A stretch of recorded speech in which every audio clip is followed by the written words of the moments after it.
Ha. So Hertha's even roped our honorary knight into helping with this little venture. Now that I'm finally free to relax, it's time to start doing just that. Can't wait to see your skills in action. Give me something that goes well with casual conversation, but still packs a punch. Of course they don't clash. A drink that packs a punch means you have to drink it slowly. And if you want to chat, then it has to go down smooth. So, something with a sweet aftertaste. A conversational connoisseur requires the perfect balance. The most suitable choice on this menu would be the Thorny Lake. It's a drink with a real kick that you can find in almost every bar. It's not enough to know the recipe, though. The key is in the mixing. Some bartenders choose to stick to the tried and tested basics, while others like to add their own personal flair. That's the spirit. Now, show me what you've got.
Grandmaster, I hereby present you with this Thorny Lake for your enjoyment and assessment. Well, the color and aroma are certainly on point. But as for the balance of flavors, I'll just have to taste it and find out.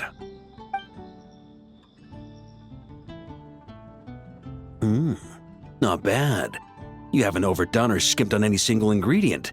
Though, unfortunately, it's a little too, polite for my tastes. Perhaps I should have said modest.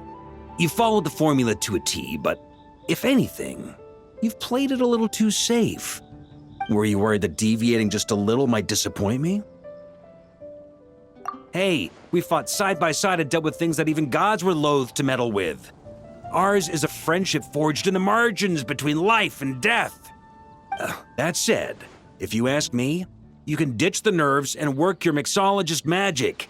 I'm looking for something that shocks the senses. Mull it over, there's no rush. We can chat while you think. Who knows? You might just find some inspiration to mix in with your magic.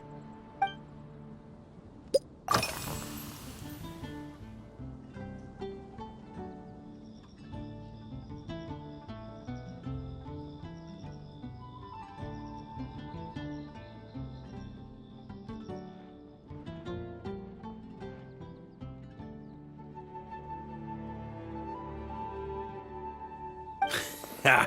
I like your style. Speaking of this garden, it brings back memories of something that happened many years ago.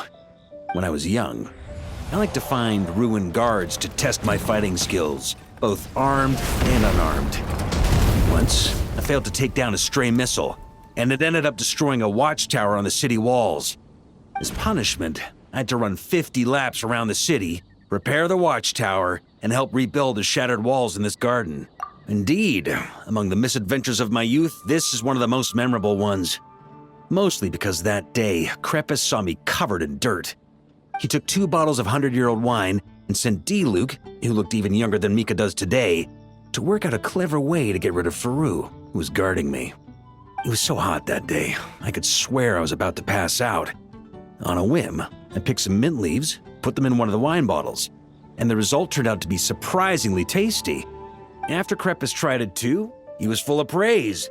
He even wrote up an official recipe for my spontaneous creation. His customers loved it. Several summers passed, and Kreppus kept writing letters about giving me a share of the profits, as though I could possibly accept. Yes, good old Kreppus. Faru retired years ago, but he still gives me a stern stare every time we meet. He's a stubborn one. D-Luke, who replaced him, and then Kaya, who took over later, both performed impeccably. Changing times will always belong to the youth. He should have admitted defeat long ago. When I get the chance, I'll have Kaya show him the amazing progress the cavalry company has made.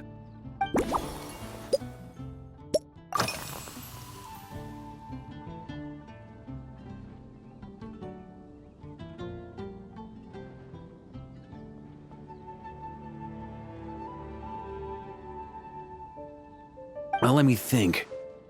I guess you could say it lacks impact. Even when following the same recipe, the techniques used to mix different ingredients can affect the taste. Sometimes, deliberately creating layers between spirits can bring out the different waves as each one hits the taste buds in sequence. In this regard, too, you've taken quite a tentative approach. Why not be a little bolder?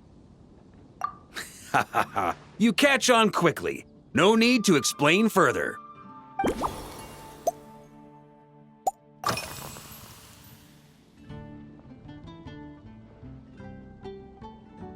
Pretty awesome, huh? It's like a hammerhead that you can fill with wine when you're not using it to pound in nails. It was a gift. Hoffman came up with the idea, Charles supplied the design, Wagner helped cast it. And about 10 or so knights chipped in to pay for the materials. They've been waiting to have a good drink with me, and this is my crucial weapon to aid me in a fair duel with them all. I'm the Grand Master, after all. I've been drinking a lot longer than them. I've practiced more assiduously, and I have a bit more meat to absorb the blows. So it's only fair to my subordinates that I drink a teensy bit more per round. Wouldn't you agree? Of course, some of them have been training as long as I have, and those ones won't be getting any special treatment. Take Hazelnut 3 and Hazelnut 5, for example. Both were skilled warriors who helped me deal with Eric back in the day.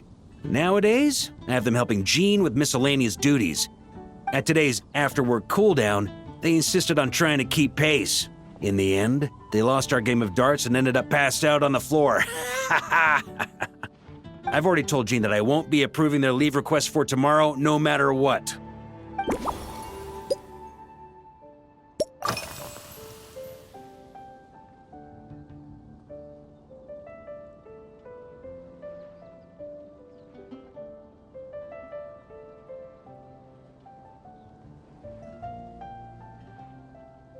It's a treasured place that the Knights of Favonius have maintained for years, so it makes sense that it's become the go-to location for organizing such things. I heard that while the expedition was underway, you were a great help in giving those left behind the opportunity to put their energy to good use. Sometimes, I look through the photos I've been given from those events, though unfortunately, there aren't enough to include everybody. My conclusion is that Mondstadt needs to do more to popularize the camera.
If I were in charge of organizing events, well, I suppose everyone would revolve around fine wine, or at the very least, there would be some sort of tasting involved.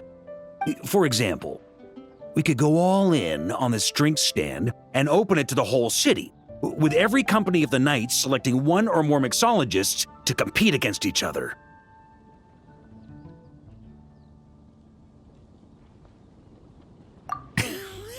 It's only a thought. Can't let things get too out of hand. If I were to actually throw a grand banquet, Jean would come after me with her sword drawn. Even Frederica would launch a punitive expedition. While in Nodcry, we had a rule that knights must never get drunk while at their posts. Otherwise, it could lead to dereliction of duty, with serious consequences. Exactly.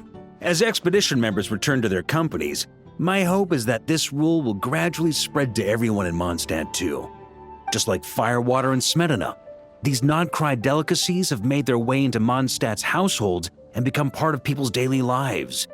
Young people need to learn restraint.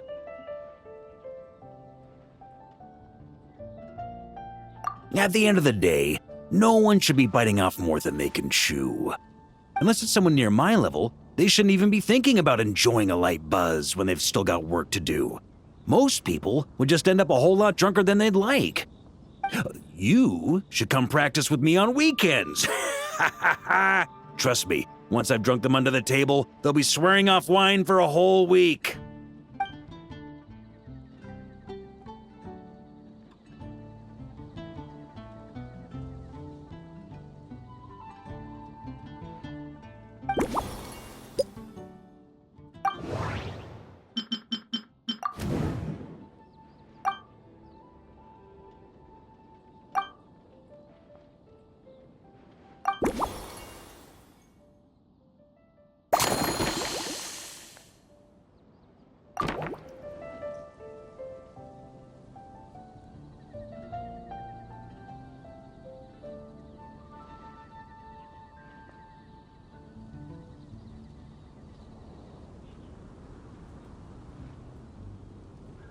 Huh?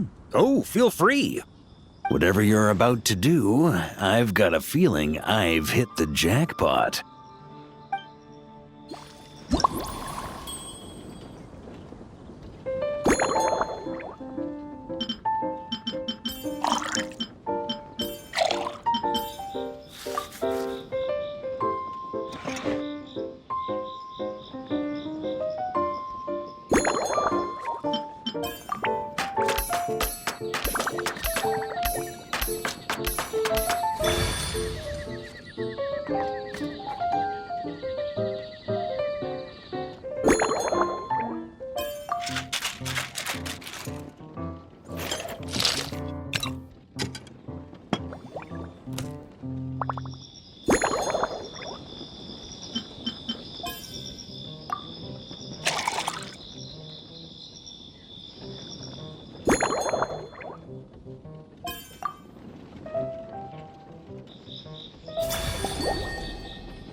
Here you go, Grandmaster. A cocktail just for you. I guarantee you won't find this one too polite. Such a spirited drink. How did you make this? Well, that burning scent of firewater. Oh, it's as if the very air were about to ignite. This is more like it.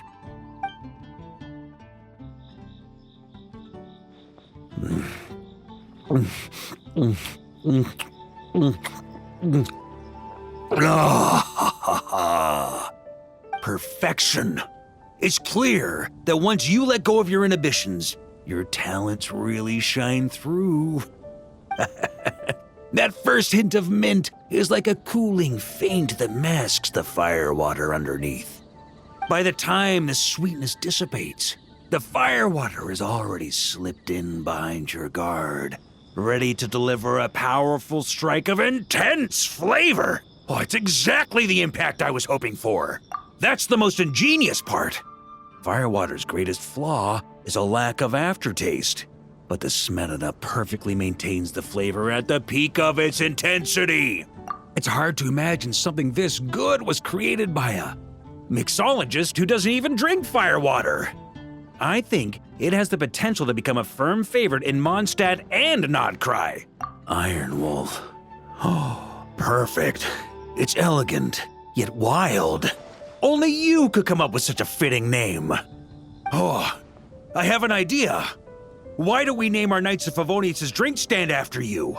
Let's call it the Honorary Knights Cocktail Shack. No time to waste. I'll go have a word with Glenfidia right away.